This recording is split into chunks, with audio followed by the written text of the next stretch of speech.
All right. Good morning, everyone. I hope everyone is in the right spot. This is the fiscal year 26-27 City of Winston-Salem Community Agency Orientation Workshop. I hope you are in the right place. We are going to go ahead and get started here. It is 10:03. Uh, for those of you that I have not had the opportunity to meet, I do see some familiar names and faces here in the Zoom meeting. My name is Scott Tesh, and I am the City of Winston-Salem's Budget Director. We are here in budget responsible for many of the community agencies grants that come through the city's general fund and occupancy tax fund. You will, over the course of this meeting, see several other city staff members, and we will allow them to introduce themselves as they speak. Just a few things to go over today. One, please stay on mute during the presentation. If you have something, have a question, please try and put it in the chat, and I will do my best to get to that. I also hope that we have a few staff members that will help us try and make sure that we're getting to the chat. Once we get to each one of the end of the sections, we will open for questions individually, and that way we can kind of chime in at that point. But please try to use the chat function and stay on mute during the presentation component of the workshop today.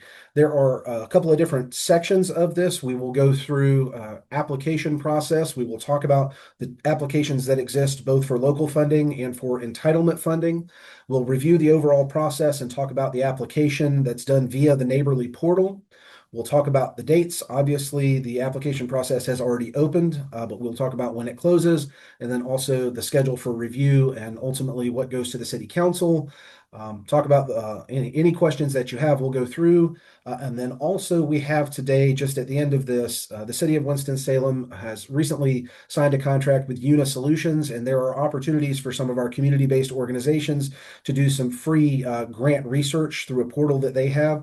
And so we'll have a city staff member explain how you can use those resources to your benefit. And then after that, at the 11 o'clock hour, roughly, we will have the Consolidated Housing Plan public hearing as well. So quite a few things to get to today. I am happy that we are here, and without any further ado, I will begin the presentation for the community agencies orientation workshop. I will do my best to get these scrolled through. If at any point staff, the slides are not moving, please let me know. Want to note this for everyone who is new, but also for those who have been part of the community agency funding process for years in the past with us. There are two different application types. When you get in to the city's portal, we will go through these, but this was something that was new for the fiscal year 26, and that we are continuing for fiscal year 27. There are entitlement funding options. Those are, generally speaking, the federal and state monies that are passed through that are managed by our neighborhood services department. And then we have a local funding application specifically that is for our general fund and occupancy tax funds. I will tell you openly, if you don't know which one you're applying for, feel free to reach out to us. We will tell you where you should be fitting. If it's an entitlement funding, we will have you speak with the folks in our neighborhood services department. The applications do have different components. The federal funding has more restrictions tied to it. There are more things that you have to fill out. So if you are going for just regular general fund money from the city, the application is slightly shorter and doesn't have those same attachments and exhibits that are required for federal government funding. There are a lot of things that are common to both applications. Again, the application period is currently open. It will be open through January the 30th. This is for funding that will begin on July 1st of 2026 through June 30th of 2027. Hopefully you have had an opportunity to go to the city's website, which is where you got the Zoom link here. We also have the link directly to the Neighborly portal here for you. It is in the RFP materials that you can find on the website as well. And again, if you have any issues, more than happy to send those links to you directly, and we can put those in the chat as well. But again, the application period opened on Monday morning, and all applications are due by 5 p.m. on January the 30th. And I do want to make sure that everyone understands the system cuts off at 5 p.m. So all of those applications, you must hit the verification button, check off, and hit submit by 5 or the system will not allow it. Applications need to be complete and responsive. Please go through and do your best to fill out each of the sections with the material and content and context that you want us to use to review the application. There are many portions of the applications that are required. There are a few that are optional. The application system itself will not let you submit an application if there is something that is required that you have not filled in. You must be eligible for one of the sources. Again, from a general fund perspective, anything that is a legal city option is something that we can fund from our general fund for the local application. There are different types of federal funding sources, and our neighborhood services staff will go through a few of those and explain the differences for them. You must be a 501c3. You must have current active status with the state of North Carolina. If we get to the contracting phase and you are selected, we will be requiring this information as part of the agreement as well. You must not be debarred or suspended by any federal agency. And then there are financial review or audit requirements. I would note for everyone the second bullet point, which was new last year and is continuing into this year. If you are a locally funded agency requesting less than $50,000, you are not subject to the audit and financial review requirements, but we can talk a little bit more about that when we get to that component of the application as well. You will see at the end of the application a list of required documents. And so there are things that you'll be required to attach before you can submit. Those include board members, 990s, codes of conduct, bylaws, articles of incorporation, and such. All of that is contained in the RFP. And again, you will see it in the Neighborly portal on the last section before you're allowed to submit which of those are required documents. For those of you that have not been to the portal before, this is what it looks like when you sign in. Again, the link is right there, and we will try and copy it into the chat here for you so that you can access it directly. If you have already set up an account with Neighborly, you can simply go in and begin a new application of the correct kind. If you have not been set up in the Neighborly portal before, you will have to sign up. You can see where it says sign up now. On the city's website, there is a guide. It is pretty self-explanatory on how to get that, but if you have any trouble, do not hesitate to reach out to staff or do not hesitate to consult that guide to get your account set up so that you can begin the application process. Once you have gotten set up in the system and you come to the application materials, you will see that there are several different opportunities. The arrows to the side here are noting the types of applications that are currently available. Again, the two red ones are the entitlement grants and HOPWA, or housing opportunities for people with AIDS. These are ones that are managed by our neighborhood services department. The one with the blue arrow that you see that says local funding is specifically for general fund or occupancy tax funding. Again, if you have questions about which of those you should be applying for, please contact staff directly or tell us here at the end. We are more than happy to tell you which one we think you're eligible for, or if you have been funded in the past, to make sure that you are applying for the same type of funding that you did in the past. So the local funding application itself is going to have several different components to it. The beginning of the application is going to just ask you for your contact information and basic information on what you're requesting. There'll be a project overview section, which is where you define what you're doing, the types of services you will be providing, the communities to which you would be providing them, goals and performance section, where you put in your performance metrics and your expected outcomes. A budget section where you have your program budget as well as the amount of money that you're requesting from the city and what it's being used for. And again, that required documents section. So when you log into the portal, hopefully some of you have had the opportunity. There's a navigation pane on the left. This is for the local application. There'll be one very similar to it for the entitlement grants as well. But you can see you can scroll through and click on each one of those different components of the application. You can do one component and click save and click to another one and click back. You can edit it as many times as you want until you hit submit. But once you hit submit, it is finalized. So please make sure that you have edited it correctly, that you have everything that you want in it. Once you have submitted it to us, it becomes a final application. And if you need to make edits to it, it becomes very difficult for us to release it back to you to do that. The organization contact information is very much mailing addresses, email addresses. It'll ask for a couple of your board and CEO information or executive director information, your tax ID number, and those types of things. Make sure at the bottom of each page when you're done, you click that complete and continue button. That will save and automatically advance you to the next criteria.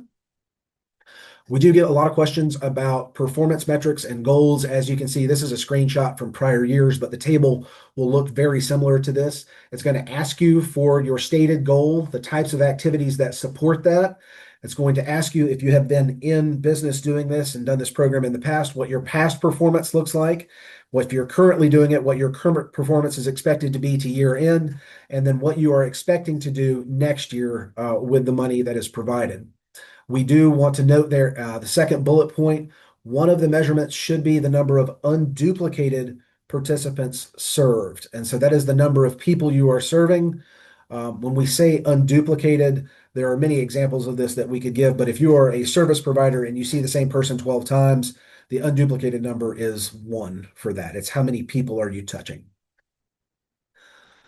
On the budget section, there are, when you see the local application, really 2 things that we want to talk about here. The first column asks you for your total program budget, and then the second column asks you for the city funds that you will be using. So in this example, it is a total program budget of $1 million that is being requested for $150,000 worth of city funding to support it. The only thing that we ask with this, once you fill it in, is if there is anything in an other category, that you go right below that and just tell us what that other category is. In this case, in the example, $150,000 in other contracted services has been requested, and that use of city funds is for marketing services so that we know exactly what you're using that money for. There is a very short component at the bottom. I apologize for that. It scrolled forward a couple of times. That asks you for revenues. It is a very simplified version of your revenue budget that asks how much are you requesting from the city, how much are you requesting from other governmental funding, how much would be in charges to program participants, and then other. And generally speaking, your program budgets should balance the amount coming in and the amount going out. If it doesn't, and there's a reason for that, we can discuss that as well. This is a screenshot, and I'm sorry if it's a little hard to see, but I wanted to show everyone what the required documents section looks like at the end of the application process. Again, a copy of your most recent 990, copy of your articles of incorporation, a 501c3 designation letter, your current active status with the Secretary of State, a list of all board members, policies, organizational policies showing adherence to the city's non-discrimination ordinance, and then either attaching your financial statements. Again, if you are under that $50,000 threshold with your request on the local side, you're not subject to audited financial statements or the third-party financial review.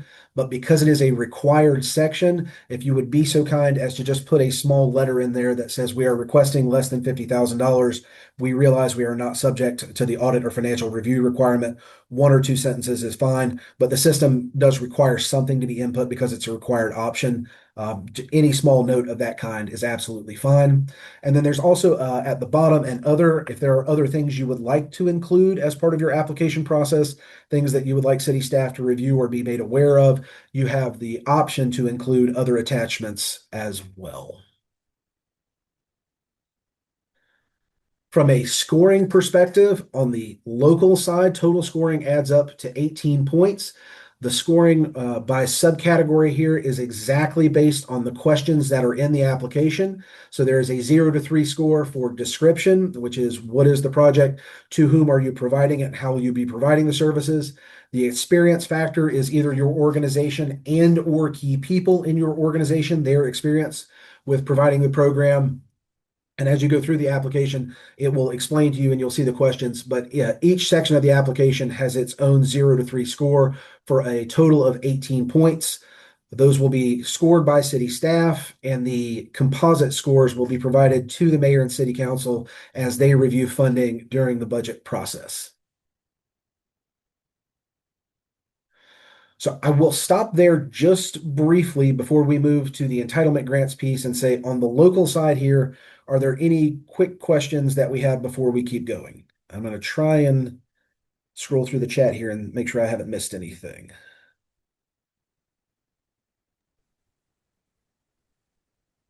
I have questions about, is this being recorded? It is being recorded.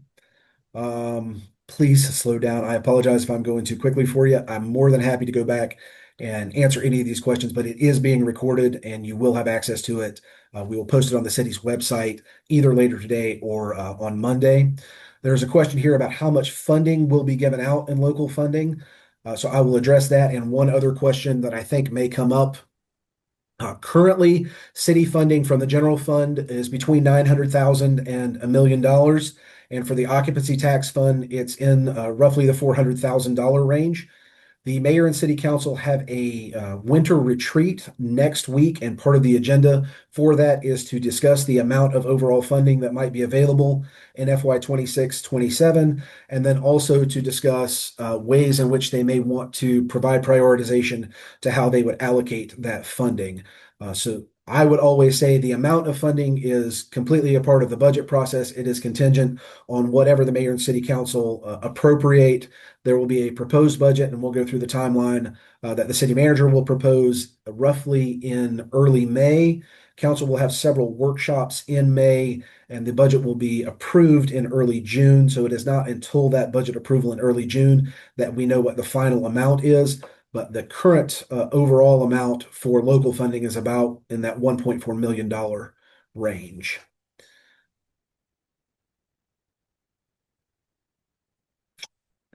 Several other questions about will the slides be available? There is one specific question in here about something being connected to a past employer. We may address that directly at the end of the session. That's a very specific one. And I think we have touched on the rest of those questions for the local police. Can we find out what they would prioritize after their meeting? The minutes of that meeting will be public. It's a public meeting if you wanted to show up to it. If they provide direction on that prioritization, it would be something that came out in that meeting, and it would be something that we would most likely address during those budget workshops when we talk about it. But again, I can't speak on behalf of the city council on what they may prioritize in January and what they may prioritize in May or June when they are making those decisions. So to the extent that anything comes out in that meeting, it's absolutely a public record. But I have no idea what will come out at this point. And we all know that priorities shift. It is entirely possible that something was intended to be part of the process in January and something changes between May and June when they actually make those decisions in budget process. All righty. At this point, I don't see anything else from the local side popping into the chat. Again, we'll have an opportunity at the end to go through this. I am going to turn this over to Sharika Floyd in our neighborhood services department, and she will provide some information on the entitlement grants and federal funding applications managed by our neighborhood services department. Thank you, Scott. So our federal funds available are our Community Development Block Grant Funds, otherwise known as CDBG. These funds, in order to apply, you must meet a primary objective that is listed to assist those who are low and moderate income. There is a link inside of the RFP that tells you the different requirements for this grant, as well as the different priorities that must be met and national objectives that must be met in order to qualify. We also have our Home Investment Partnership grant.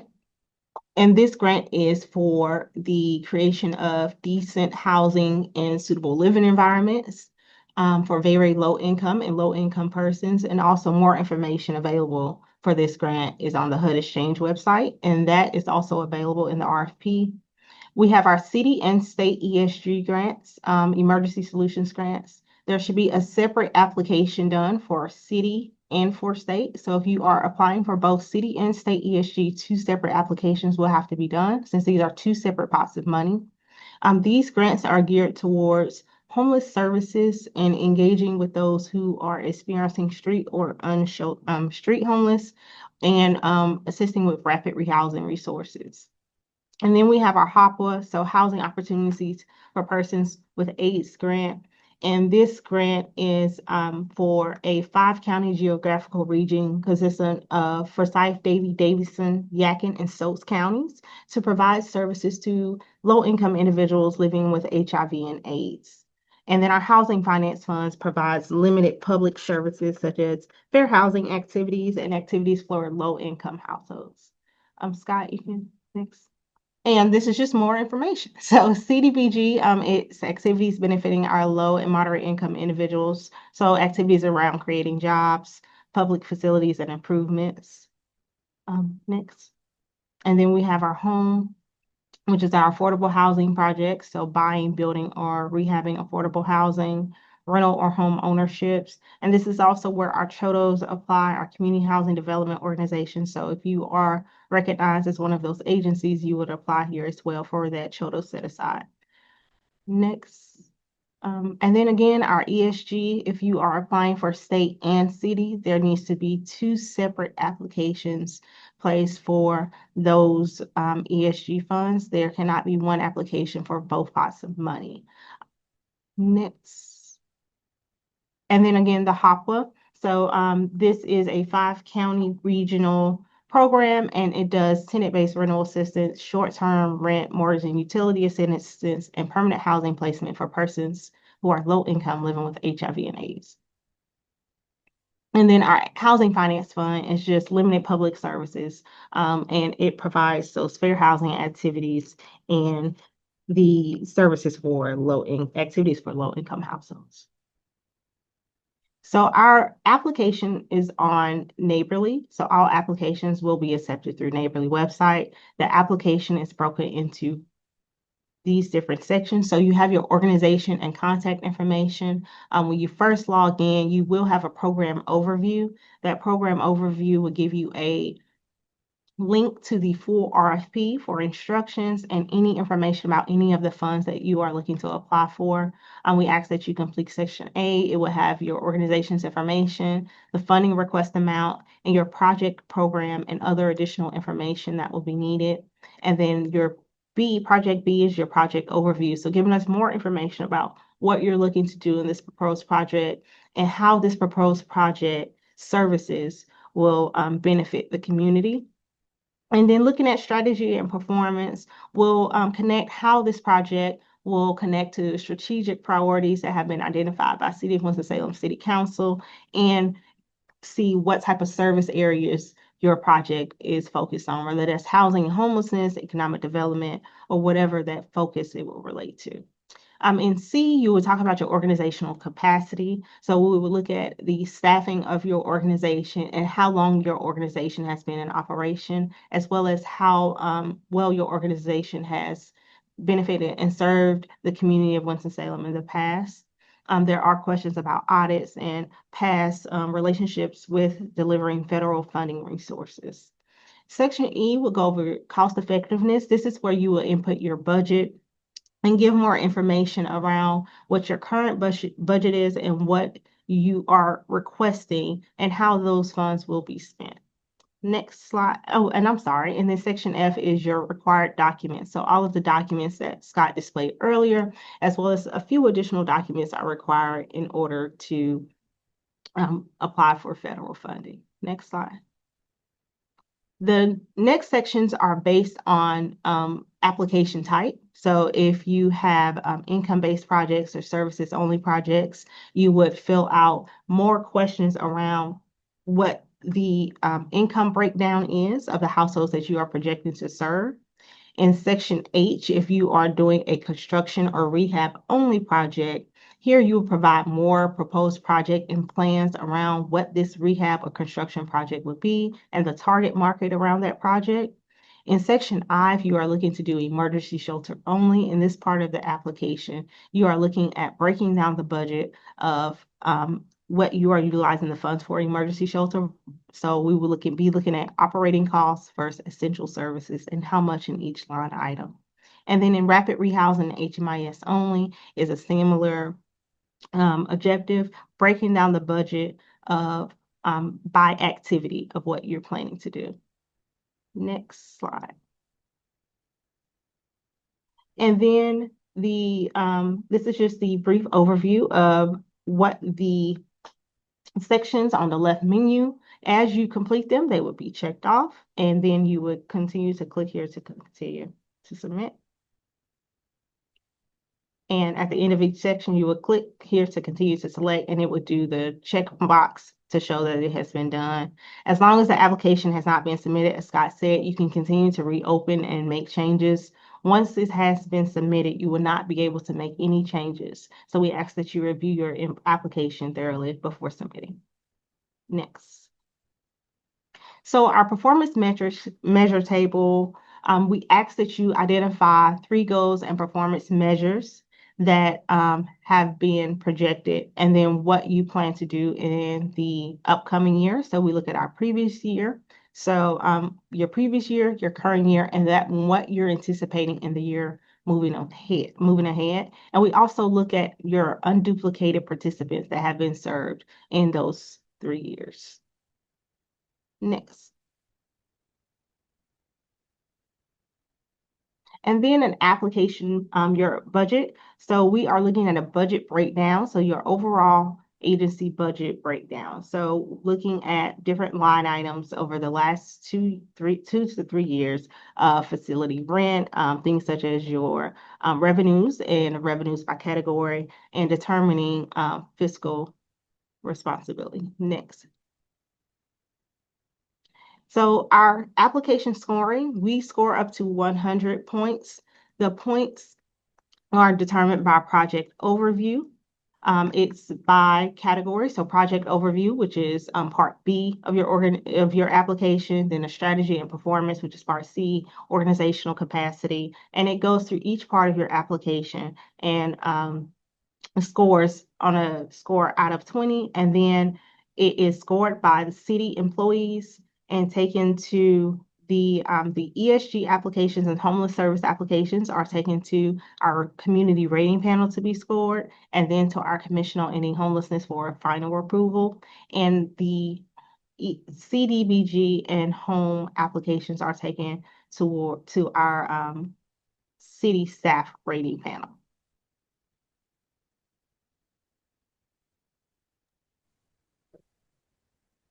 Alrighty, I will pop back in for timelines, dates, and resources. Again, as we talked about at the beginning, the review of applications happens generally between February and April. Again, applications are due by January the 30th, and so staff review and the processes will begin immediately thereafter for the applications that are submitted. For the federal applications managed, or federal funding applications managed through neighborhood services, the recommendations of those related to the con plan will go to the Community Development, Housing, and General Government Committee, generally speaking, in April. The manager's proposed budget will be released in early May this year, which is a few weeks earlier than it has been released in the past. As part of the city manager's message, there will be a listing of the community agencies that have been recommended for funding. And then the mayor and city council will have several workshops, but the mayor and council approve that budget. It is slated for June the 1st this year, which again is about 2 weeks earlier than we've normally done in the past.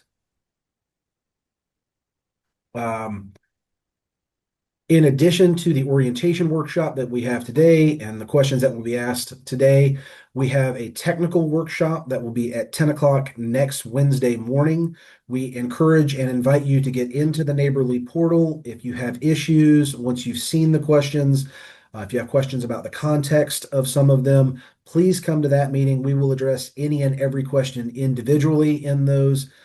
We will allow folks to ask it and we will respond so that everyone can hear. But if you have a one-on-one question, we will stay as long as it takes to answer your one-on-one questions. So please take the opportunity to get into the portal over the next couple of days. And if you have questions, you can come to that Wednesday technical workshop. And again, staff is available to you outside of those as well if you're not able to come to that workshop.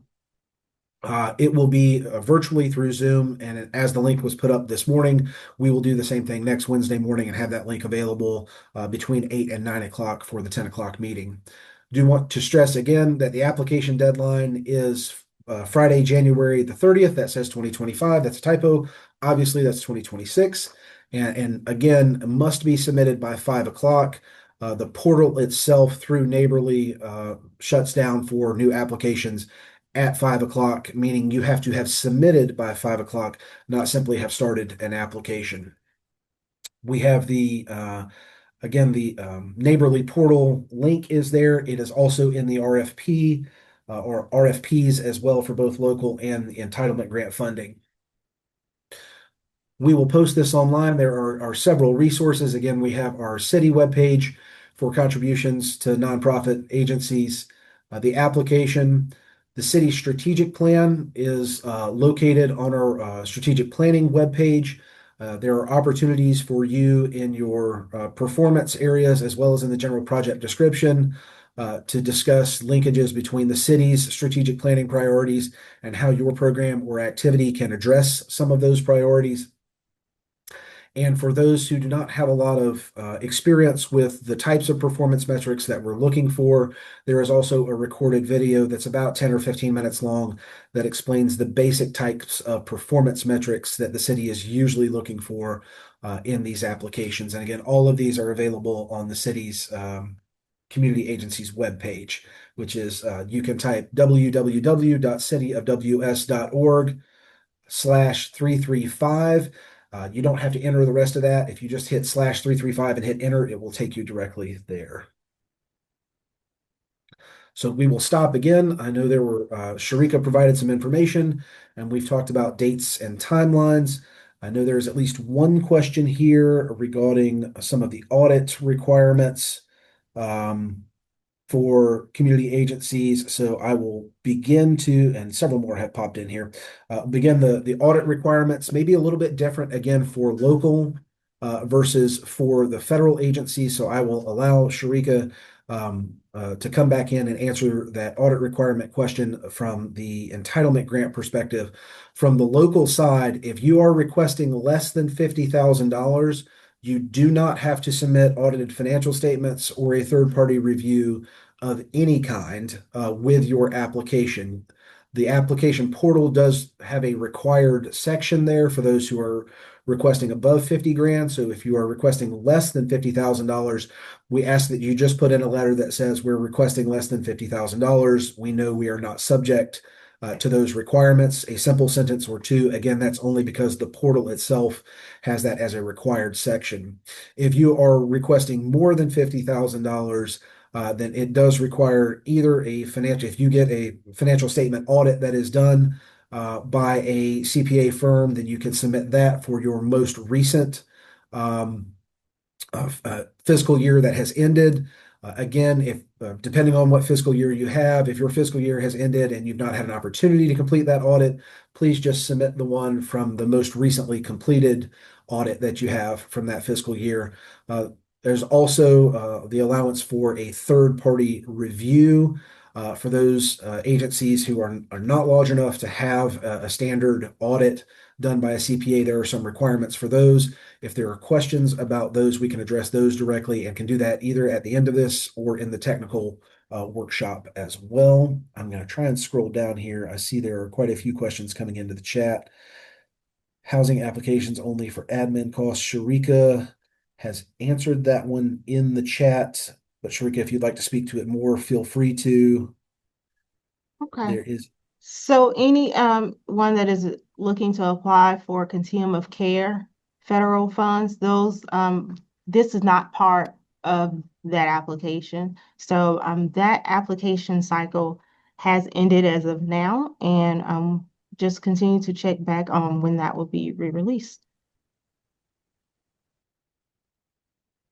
There is another question in the chat, and I'm sorry if I'm staring in a little bit. A lot has been pasted in there, and I'm trying to read through it. But it's the question about the type of funding selection, and I believe this is from the local component.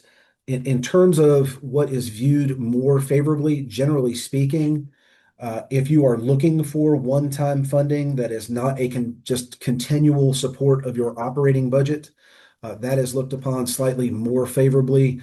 or if you are looking for expansion of a current program and you have identified ways in the future to have that program be sustainable beyond city funding, those types of things would be slightly more favorable, as it doesn't suggest that you would need city funding in perpetuity for a program. So I believe that was Joanna. I hope that answers that question for you. I don't see anything else directly in the chat. Again, I apologize if I have missed something. If you have something and we have not addressed that in the chat here, please feel free to unmute and ask that question. We do have Sharika, it looks like someone else just asked a clarification question on rapid rehousing funding. Jay, this isn't a COC application, so you can apply for ESG or anything else, but this is not a COC continuum of care application. So there's no COC funds been applied for through this application process. Only ESG, CDBG, and those funds that were listed.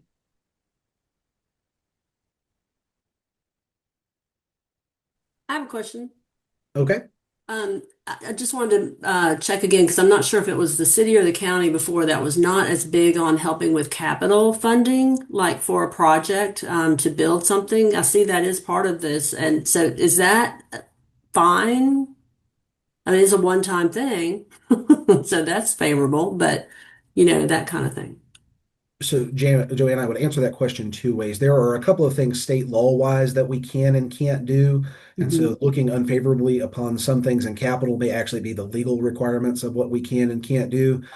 The term capital gets used a couple of different ways. There's capital outlay, which is purchasing assets and equipment. And then you have like the real capital improvements, land and buildings and those types of things. And there are different state law requirements for what we can and can't fund.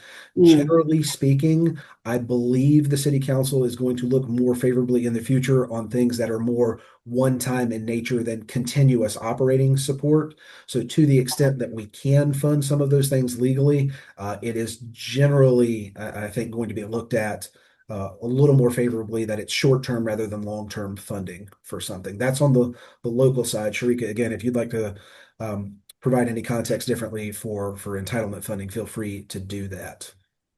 One little follow-up. Can we find out what's legal, before we submit, if we were wanting to submit for something like that? To that extent, I would tell you to reach out and ask. There are a lot of laws in a lot of different places in the general Mhm. statutes about what we can and can't do, and they are in different areas depending on what if you're looking at economic development funding, they're in the economic development statutes. If you're looking for funding for low to moderate income individuals and kind of more community development or social services type things, those are in a different series of community development statutes. So there's not just a web It, page that I can send you to that says here's what's legal and what's not. can I maybe be specific, and just tell you what it would be? It would be for um, helping to build a warehouse slash office. So what I would tell you is those types of things we are going to work with the city attorney's office just to make sure that we've got. If you want to send me something directly offline and we will do a quick Okay, check just to make sure we can try to do a quick check for you. okay, great. But I am not familiar with all of the specific ED and CD statutes, so the city attorney's office does get involved in some of that stuff. Okay, thank you so much. Mhm. There are a few more things popping into the chat here. Sharika, something else. ESG funds, would that mean our organization would have to have funds to assist with housing needs and not have to submit through, I assume that's United Way? So with the housing funds for rapid rehousing, they are eligible under ESG. Just as a caveat of how much ESG funds we received 184,000 for around that amount for city and 204,000 for state. And this is the only pot of money that is utilized for emergency shelter. So 60% of those funds do go for emergency shelter, and then the other 40% is usually utilized for rapid rehousing and for HMIS. So you are able to apply for those ESG funds. Again, it's a lot smaller pot than COC, which is around 2.8, $3.2 million. So just keep that in mind. But it is eligible, and you're able to apply through, if you use the full RFP, you'll see all of the eligible activities and how they can apply to your organization. Sharika, I'm going to let you answer the next one from your side as well, and then I'll tackle it. But it's, do the services need to be provided only in the city, or can they be provided throughout Forsyth County as well? So as part of the ESG, this is county. So we serve the county. So ESG funds are part of the continuum of care. It's just not continuum of care funds, but the continuum of care serves Winston-Salem and Forsyth County. From a local perspective, the intent is for the money to be used inside Winston-Salem and for residents in Winston-Salem. But there are programs, obviously, that serve people throughout the county that we fund as well. So I would say try to focus on if your program is targeting residents in Winston-Salem or activities in Winston-Salem. But yes, we do fund things that have a county-wide approach as well.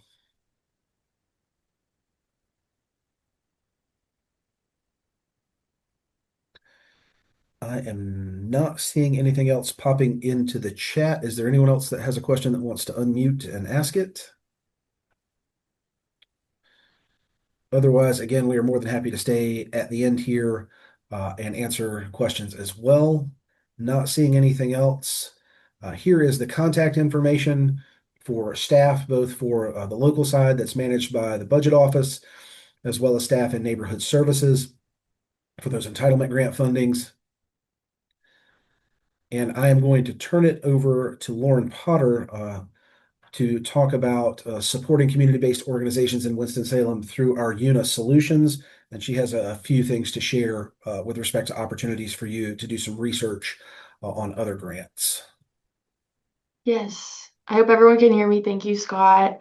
So the city has just entered into a contract with a software company called Una Solutions. This is going to be the city's grant management platform, and as part of our resources with the software, we will be opening up the grant research component of it to community-based organizations that support the city of Winston-Salem and the residents.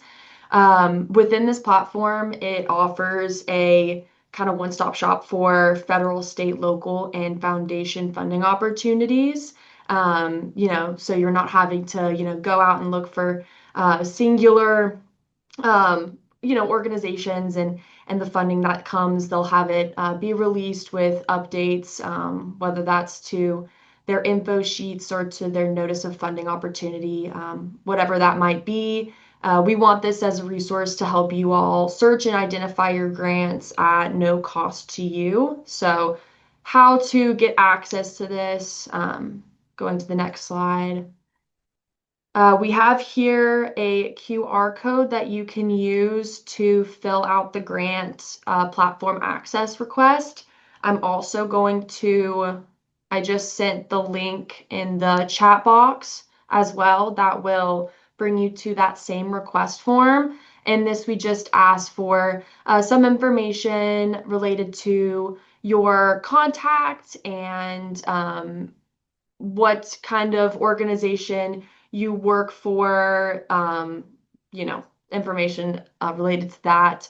For eligibility, we ask that you are a CBO serving Winston-Salem residents and that also you keep your login to one per your organization. That being said, when you are filling out the access request form, I would urge you to use the work email in that form that you would like to be that primary contact for that user login, as that work email indicated in the form will be used to create your login.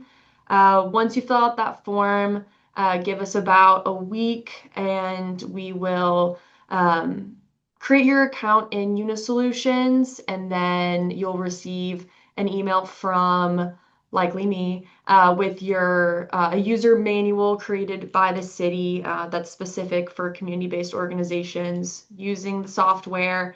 and then also kind of an explanation for using those login credentials. Additionally, we will be providing a 45-minute to an hour instructional session on January 21st for the CBO new users in Unisolutions. That calendar invitation will be sent to the accounts that are activated. So that will all happen in one swoop if we find that your organization meets the eligibility requirements. But yes, if anyone has any questions about that, but this is something that we wanted to give as a resource for nonprofits in the community. I see some questions. Do you know the time for the January 21st session? I can look at my calendar. That will be at 3. So have it scheduled as a 3 to 4 meeting if you're a consultant working with. My answer to that would be if you could fill out the form, and then I think with that type of relationship, we would be kind of deciding as we get in those requests. Do you know how unit compares? I do not have any experience with Candid, so I cannot speak to the comparison of Una to Candid. I'm not totally sure if anyone else on the call maybe can. The city just started our contract with Una, and within the city, that is the only grant management platform I've had an experience working with. So I'm not exactly sure how it compares, but so far as a grant research tool, we found it to be very useful. I don't know if I'm seeing any other questions. This is great. Thank you for this. I hope that it is as robust because this is a great resource for us. Thank you. Yeah, absolutely. And we're learning with it, and the January 21st informational sessions should get a little bit more into the weeds than the user manual does, just some, quirks of the software that you might not so easily just find yourself. But we hope that it could be useful to you all. Oh, good. It does have lots of filters. Suzanne mentioned that. It has lots of filter options for your search, which is certainly useful. As a nonprofit, you can indicate that is what you were looking for, and then also from there indicate what type of grant or funding opportunities that you're looking for. This is awesome. I was going to have to go to the library to do some stuff because you can get free access to Candid if you have a platinum or whatever level, but they only give you the foundations for free, not all the other stuff. So like the corporations and government. So that's awesome. Oh, great. And then I'll turn it back over to Scott. Thank you, Lauren. So two things that we'll say there. One, Lauren said this is the grants management platform the city is using. I want to make sure Neighborly is the platform for the applications that we will be managing our community agencies process through. Una is a separate platform where we're managing, where we are a grantee of a lot of things, and has this arm where we can provide community-based organizations additional support. So I will work with Lauren. We will make sure we get the link on the city's webpage as well, and a write-up on the community agencies page that says for additional information on the Unisolutions grant research opportunities, click here. So we'll make sure that we get that available on the website, as well as this will be posted. So if you want to scroll through and find the QR code again later, you can do that. I do see it appears there is someone has their hand up from Authoring Action. Hi, and I'm Lynn Rhodes. I have tried to log in to the Neighborly portal. I've had an account there. I renewed my password, and it doesn't say that anything's incorrect, but when it processes, then it just appears again, the sign-in page, and it doesn't take me in. We will do our best to work with you on that one. We may need to do that offline, and then if we're having significant issues, we may have to get Neighborly customer support involved in that. But let's touch base directly offline. I'll have you work with either Zachary or Tanae. We'll see if we can figure it out on our end. And then if we can't, we'll have to engage neighborly customer support about what's happening. Okay, thanks. I did reach out to them, but I haven't heard back. Thanks. Hopefully you will. They usually get back to you within 24 to 48 hours. So hopefully they'll get back to you. Okay, thanks. All right. Other questions, comments, concerns related to anything that we've talked about with respect to either of the applications, either the local funding application, the application for entitlement and federal pass-through funding, or anything again for Lauren about we have several minutes here before the con plan public hearing is supposed to begin, and so we will take any of those questions from anyone that you have.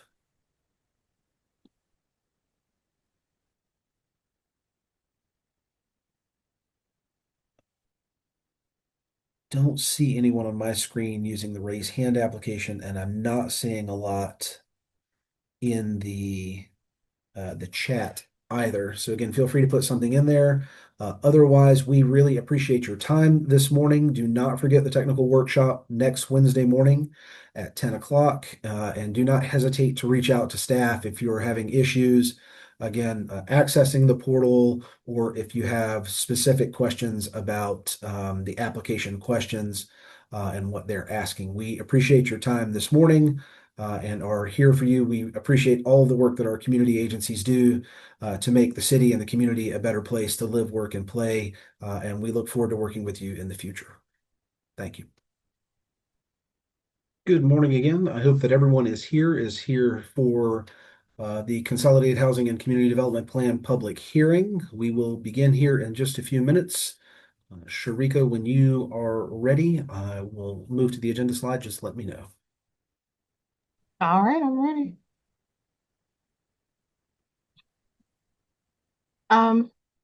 Thank you. Good morning, everyone. My name is Sharika Floyd. I am the Housing Programs Manager with the City of Winston-Salem in the Neighborhood Services Department. I would like to welcome you and thank you for attending today's public hearing on the Consolidated Housing and Community Development Plan. The Consolidated Plan is a 5-year strategic planning document required by the U.S. Department of Housing and Urban Development, otherwise known as HUD. It guides us on how our community identifies housing and community development needs and how we prioritize the use of federal resources such as CDBG, Home Investment Partnership Program, Emergency Solution Grants or ESG, and other HUD-funded program funds. The plan plays a critical part in shaping how we address local community needs, and it reflects our community's commitment to ensuring these resources are used in a way that is equitable, transparent, and responsive to the needs of the community. Today's public hearing is just an essential part of that process. We're going to give you some information around what we have done over the past year, and then give time for you guys to ask questions and give comments for what you've heard and what you hope to see soon. So we'll start with Iris McKnight, which is our Fair Housing Program.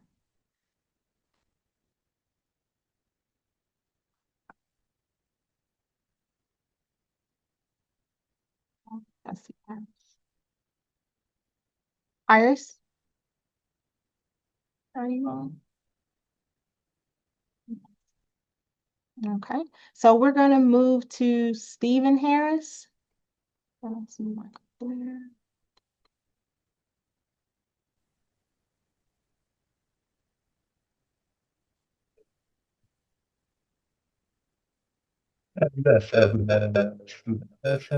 And the small business development specialist for the city of Winston-Salem, and I would then do Office of Economic Development and do business development improvement at that office.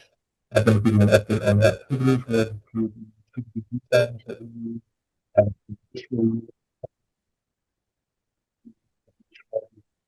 Hey, Stephen, I don't think I can hear you. Yes, I can't hear him either.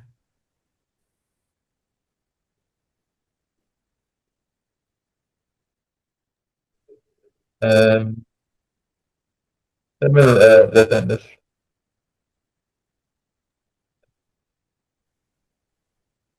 Stephen, I'm getting audio from you, but it's very distorted. Really?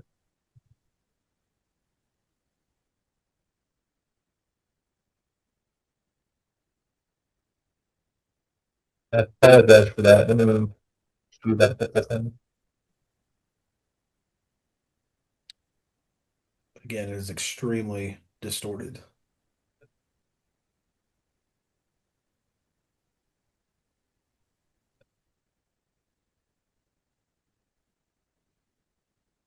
While Stephen is working on that, I will share our Forsyth County housing programs was not able to be here.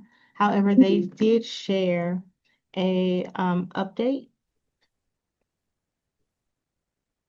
So for FY25 performance updates, the Forsyth County Economic and Development Team is proud to report a total of 1.75 million in down payment assistance was provided to 19 first-time home buyers in fiscal year 25,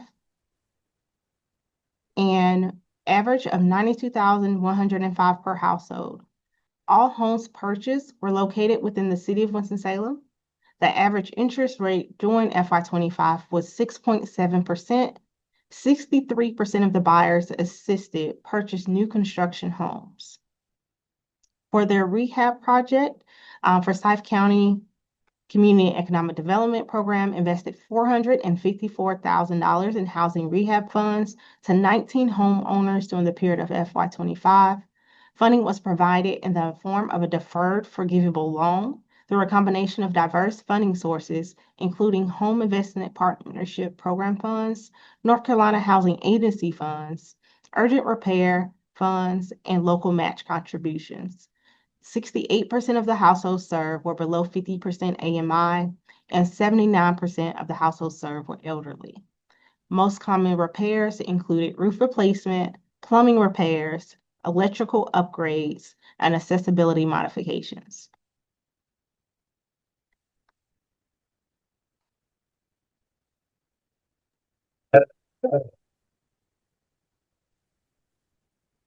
No, Stephen, we're not able to. If you want, you can email a short one to me and I can read it. I'll go ahead and go for our homeless and HOPWA program. Our homeless and HOPWA program, the COC Homeless Service System served 1,360 households, representing 1,754 unduplicated individuals during the reporting period.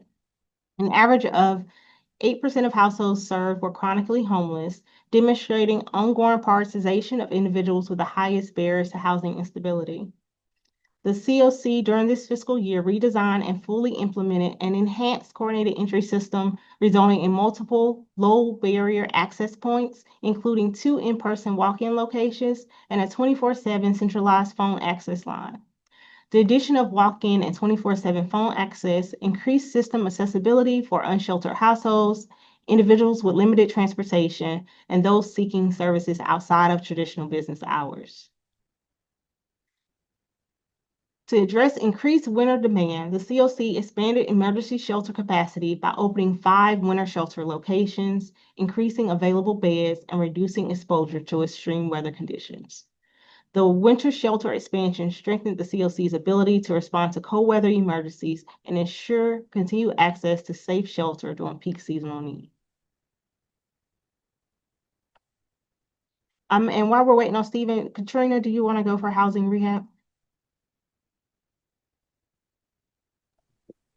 Hi, Sharika.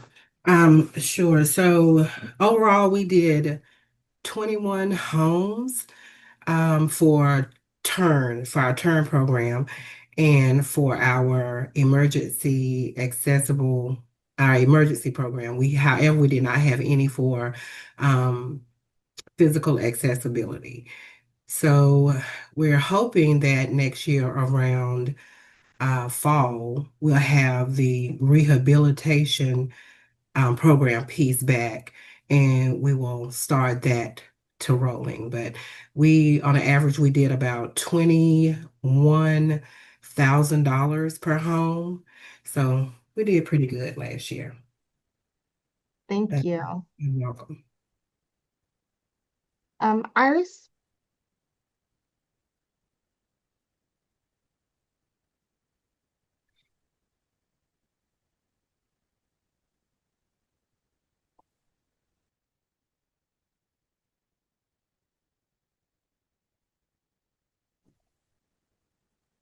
Iris has hopped in and out a couple of times. I'm allowing her to rejoin. So give us just 1 second, Sharika, and she may be back in.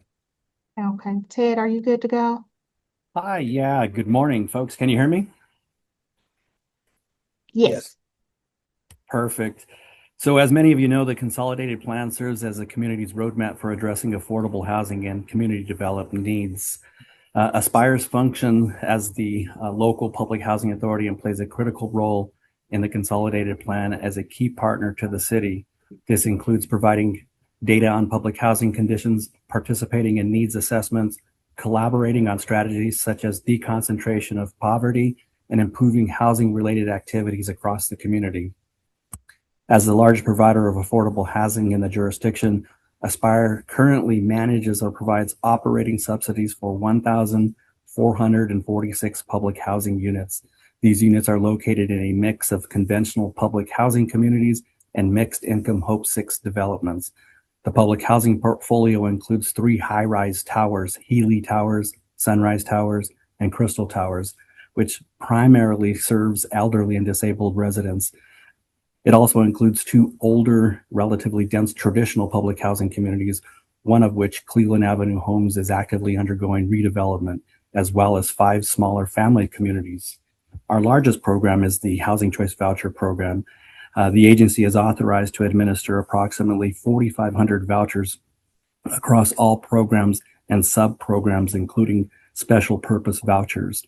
However, high private market rental rates have limited the number of vouchers that can successfully be leased.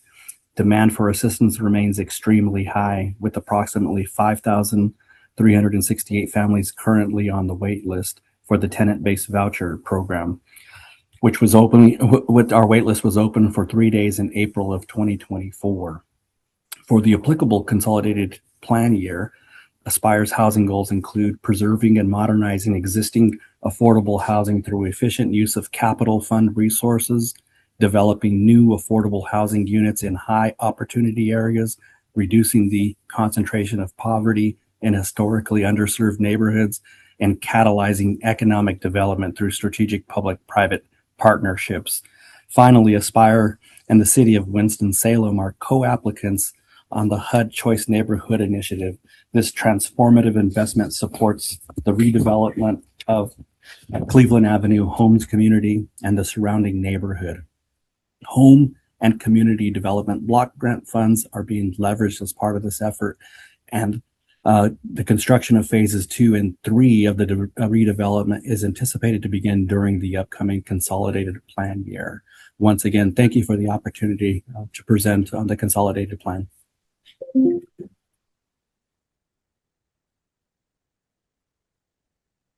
Thank you. Michael Blair?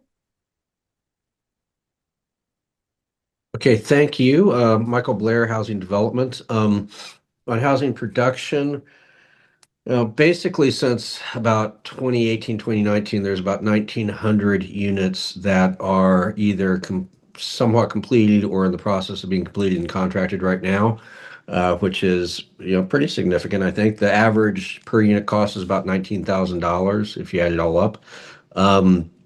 Right now, we're looking at putting out a request for proposals at the end of January for about $3.5 million. Again, looking to also offload city-owned lots as well as provide as many 50 and 30% units in any mixed income or fully income qualified property that we can. Thank you. Iris? Thank you. Thank you. Iris and Steven. Steve, you're Scott's office. Go ahead. Yes. So, again, my name is Stephen Harrison. I'm the Small Business Development Specialist for the City of Winston-Salem. I work in the Business Development Division of the Office of Economic Development. And I wanted to give you an update on the activities related to our CDBG grant fund use. So in fiscal year 24-25, the Small Business Loan Committee reviewed a small business loan for a spa, and we also had the 11th business plan contest for the city. It's something that we do every year to encourage, economic development and growth through these grants for businesses. We had two winners, one a frozen food business and another a wellness company. Both were approved for a $5,000 grant towards business expenses and made eligible for a matching $5,000 loan as well. Thus far in the fiscal year 25-26, we are working with a number of different potential applicants for small business loans, including a t-shirt company, an entertainment venue, a restaurant, as well as working with a number of different previous applicants from other years. We'll also be rolling out a 12th business plan contest coming up soon in the next few weeks. Thank you. Thank you. Do we have fair housing on? I don't. Good morning. This is Jelani Biggs with the Human Relations Department. I think Iris McKnight has some technical issues, Yes. so I can read off those housing related stats, whatever you're ready. Thank you. Thank you. Sure. So for our landlord and tenant complaints, we received a total of 105 complaints for the full year. From July of 25 to November of 2025, we received 35 complaints. For our landlord and tenant calls, there were 320 calls for the full year, with 90 calls received through November of 2025. We project an approximate 10% increase by year end. For our fair housing cases, a total of 18 complaints were recorded for the year, with 14 complaints received through November of 2025. Thank you. Thank you. Thank you all for the updates on your programs and more information about what will come next. We are now going to open any questions in regards to the status of the program activities you just heard. Any comments or questions? We will start the public comment now. Okay, if there are no comments, questions, or concerns, give it 30 more seconds and we'll close the comment period.